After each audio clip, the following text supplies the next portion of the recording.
Fox News wanted to go after Ilhan Omar, wanted to go after the left flank of the Democratic Party, and so they invited on somebody who's originally from Cuba to make the case that America's awesome, Cuba's terrible, that's communism, the left of the Democrats, they want communism, and so they go off on this idiotic back and forth. Take a look. And somebody else who came here from another country fleeing for various reasons, Ilhan Omar, said this. And it said this: key policies that have been progressively sponsored bills for more than a decade and now being pushed by POTUS are basically her ideas. Free pre-K, tax the rich and corporations, paid family leave, child care, and school meals. That's the power of organizing.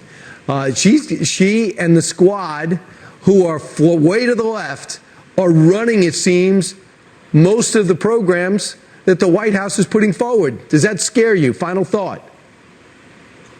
Very scary. And why does not she go back to her country to try to preach that? Because she came to this country running away from totalitarianism. She came to this country for freedom. Yep. And now people like that, it is absolutely incomprehensible betraying the very country that accepted us just like our children, just like we were born here. Unlike you, who's thrilled to be here and happy to be in the best country in the world, she seems to feel just the opposite. And yet she's got a lot of power in the party, unbelievably. So you have to hate America if you want to improve it. If you're proposing things to improve the country, to change the country a little bit, to evolve the country, that has to come from a place of hatred. You hate the country and you're actually trying to make it worse. You're not trying to make it better. This is a news program, by the way, that gets treated favorably by the YouTube algorithm, whereas my show gets obliterated by the YouTube algorithm, and my show doesn't get spread to new people almost at all anymore. But this stuff does. Fox News stuff does. MSNBC stuff does. CNN stuff does. The thing you just heard, the idiotic back and forth you just heard, where they said, oh, Ilhan must hate America because she wants to marginally improve it. That's favored by the YouTube algorithm and treated seriously. So let's go through some of what they said there. By the way, this shows they don't know anything about politics, these people. It's amazing. Even what Ilhan said. Ilhan was like, oh, so now Biden's proposing this, even though this was left-wing proposals for a long time. Isn't it great that Biden's proposing these things? She says free pre-K, tax the rich, paid family leave, school meals, so on, free school meals, so on and so forth. No, that's the virtue signaling bill, because they're not going to try to get this through reconciliation, and that's certainly not going to be in there if they do try to get it through reconciliation. So that's Biden saying, I'm in favor of good things and against bad things. And then when it doesn't get in there, he'll go, oh, it's the big bad Republicans and Joe Manchin. They made it so we couldn't have those things. But no, he's proposing it as like pretending to be in favor of the amazing things, knowing it won't pass. If we had the votes right now for all those things, well, let me amend that a little bit. If we had the votes right now for the free pre-K, paid family leave things, then he wouldn't be saying he's in favor of it, because he's not in favor of it. And he knows that if he could get it, he wouldn't push it. Now he knows he can't get it, so he's pushing it, pretending he's in favor of it. I think for tax the rich, he does want to raise taxes on the rich a little bit. Not a lot, but a little bit. And the free school meals, he probably actually is in favor of. But a lot of the things on that list, he's just pretending to be in favor of, and the left is falling for it. You know? It's like when Biden said he's in favor of the $15 minimum wage, and he could have taken the fight on of the 8 Senate Democrats who were against it, but he didn't. He chose not to do it. And he chose not to do it because even though he believes in it, it wasn't enough to really fight for it. He did it. He believed in it enough to do the executive order for the federal workers, the federal contract workers and federal government workers. He believed in it enough to do it, and I give him massive credit for that, but he didn't believe in it enough to fight for it against the 8 Democrats who were standing in the way at the federal level. So they fought, like, they're suckers a little bit for the messaging of the bill. You know what I mean? Like, they actually think Biden really, is one of you guys? It's nonsense. Of course he's not. So it's not even true that Biden really is in line with these people. But the whole premise of the Fox segment is, Biden's exactly like Ilhan Omar, see? Far left, taking over the party. They know nothing about politics. Then we get into the bigotry. By the way, a guy in a really thick accent saying, why doesn't Ilhan go back to her country? my dude, you barely were able to get that out in coherent English. And you want to tell somebody else to go back to their country? And then I love how he thinks like, oh, as long as you never criticize America, then America loves you and accepts you. Okay, well, I'm American. I was born here. My parents were born here. I'm as American as apple pie. And I much prefer Ilhan being here because she's trying to improve the country, whereas your position is this sycophantic bullshit of like, America never does any wrong, and if you ever criticize it, you hate it. It's the dumbest thing I've ever heard. So I'm not supposed to call out the rampant corruption and the billionaires owning our system and corporations running our system. I'm not supposed to call out the endless wars. I'm not supposed to do any criticism at all because you equate that with hating America.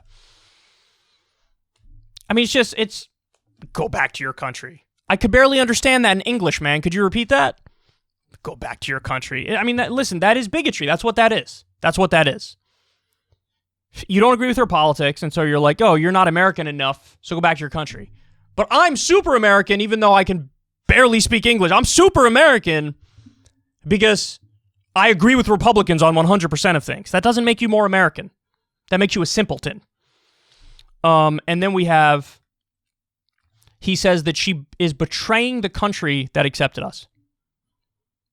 It's not betraying the country to try to improve it. Trying to improve it is helping the country and helping the people of the country. But the biggest thing I have issue with, he says, well, she came to this country for freedom, and now she's like destroying that freedom. The exact opposite is true. I would argue all of those policies she listed there are pro-freedom policies. Free pre-K, raising taxes on the wealthy to pay for programs that give people equal opportunity, paid family leave, and school meals. Are you ever really free if your absolute bare minimum needs aren't met? You're not. So you're born. What if your mom and your dad said, don't feed the baby, don't put clothes on the baby, and go leave the baby in the woods? Is that freedom? Hey, you're free. You're not leeching off of anybody. You're not relying on anybody for anything. You're free, and you'd be dead in a day. In order to be free, you need to have the bare minimum needs met. Let me say it another way. If life is a 100-yard dash, we're all sprinters, and life is a 100-yard dash. The only way you're able to even participate is if you're wearing clothes, hopefully some running type clothes, you have your running shoes, and you all line up and start on the line and get into your running posture. So those are the bare minimum needs that need to be met. You need to have a functioning body. You need to have food in you for fuel. You need to have clothes and your running sneakers, and you need to all line up on that line, and then you have the 100-yard dash.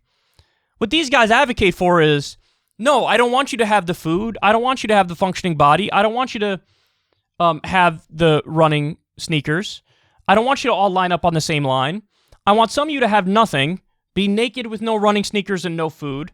And I don't want you to line up on the same line. I want some people to start the 100-yard dash 70 yards down already, and some people to start 200 yards back. So now it's a 300-yard dash for some people. That's what they want. Whereas what Ilhan is calling for is free pre-K, taxing the wealthy to do redistributive policies to give people a chance in a real meritocracy, paid family leave and school meals. What she's advocating for is let's actually give people a chance. Let's give people a chance in the real world. That's what she's advocating for. Basic social democracy. And that also, my friends, is as American as apple pie. That's FDR New Deal liberalism. Social democracy is New Deal politics. So that's American as apple pie. Now, yes, so is this guy's asshole right-wingery. Just made up that word. That guy's ideology is also as American as apple pie. It's Reaganism, you know? Total free market, laissez-faire capitalism, cut the social safety net, give the wealthy all the money. That's as American as apple pie, too. But here's the reality of the situation. Ilhan's American. This guy is also American now. You know, I'm American. Brian Kilmeade is American. It's all American.